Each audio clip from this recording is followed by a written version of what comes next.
It's just a matter of time until cream cheese is no longer the face of the franchise because fans are ready for organism. I don't have that much time left. You cannot do this to us. I need to win a championship.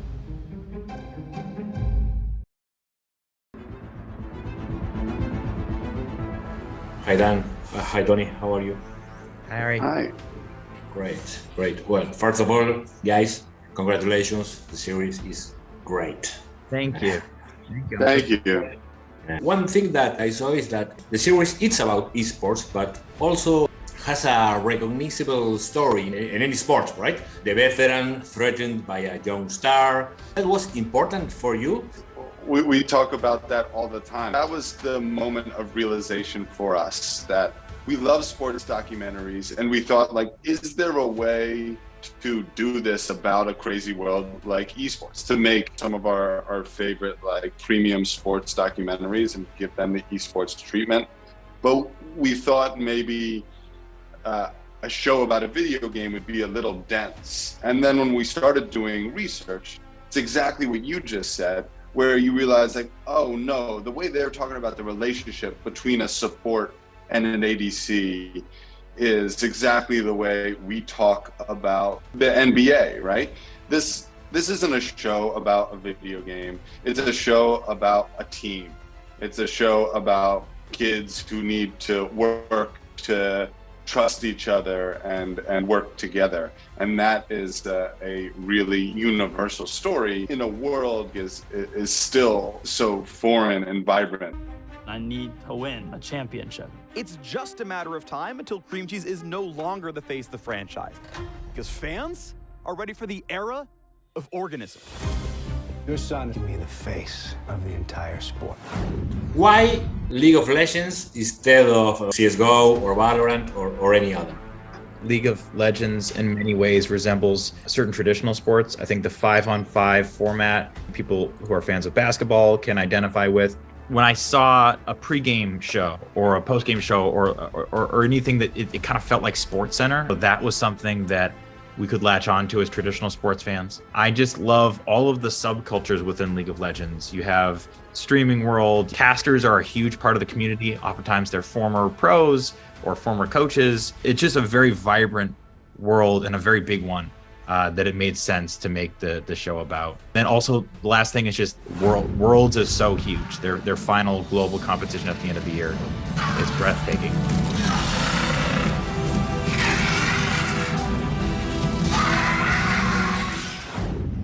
Before going to a league event, we didn't have a specific esport in mind. In fact, we thought of a version of the show that had multiple esports. But once we went to a league event, we decided to make it about league. The other thing that works so well about League in particular is that on solo queue, where you're playing by yourself on your own computer, like ranked play, you can be more of a solo lone wolf carry type. And then when you get into the pro environment, all of a sudden you're thrust into this environment where it's really all about communication and teamwork. That, from a character perspective, was really interesting to us, how much like communication and cooperation was paramount. The way that the tournament is seen in screen, it's very, very accurate. It's impossible that it's not true. How important was that for you? Accuracy is hugely important because if you know esports, you know League of Legends, you want to see your game and your community accurately represented. When you see something that's accurately represented, even if you don't know the words, you can just feel that this is real. Even if you don't know the terminology, that authenticity really helps the viewing experience. Yeah, even if it sounds like gibberish, it's specific gibberish in a way that provides a lot of color and texture that should make the viewing experience way more satisfying, even if you're an outsider to the game. Mm-hmm. You maybe get tired of this question, but I have to ask. You were gamers before, or maybe you become gamers after knowing the esports world? We thought we were gamers until we started making this show and we learned what that truly entails. And then now we realized we were very much tourists And on some level, we still are, right? Like the amount, it's such an in-depth, complicated game that we know we need to constantly be surrounded by people who live and breathe in this world, you know? Like we have multiple full-time esports writers on set. We have real players in front of the camera, former coach behind the camera as an additional consultant. In the edit, we have Riot reviewing cuts and our in-house producer expert as well. So we're always, at any given point, we have adequate surround sound that fills those gaps and it's kind of bird's eye view of what's interesting about the world to an outsider's perspective, and help simplify, not get too in the weeds, and make sure, as you say, that this is a classic sports story about teammates. It's a love story between a support and an ADC, and we provide that kind of bird's eye view of making sure that this functions as a compelling traditional sports story. How you work with the cameos by streamers and players? How was that part? It's impossible to teach an actor League of Legends and the terminology and then have them shoot on camera within a week of being cast in the show. We knew we needed experts. Our question in our head was, can they speak about our fictional story in the same way that they could talk about real events, real life events? And the answer was absolutely yes. They amazingly were able to, in a very authentic way, basically play themselves, but speak about things that happen in the history of fugitive gaming as if they were things that happened to TSM or Cloud9 in real life. They add a huge layer of authenticity. We absolutely couldn't have pulled it off without them. Mm-hmm.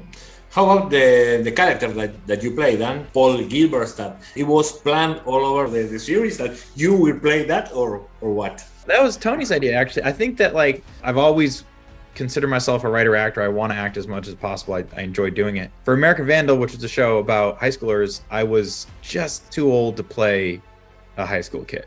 And too baby faced to play a teacher. Right. So it didn't really work for the last show.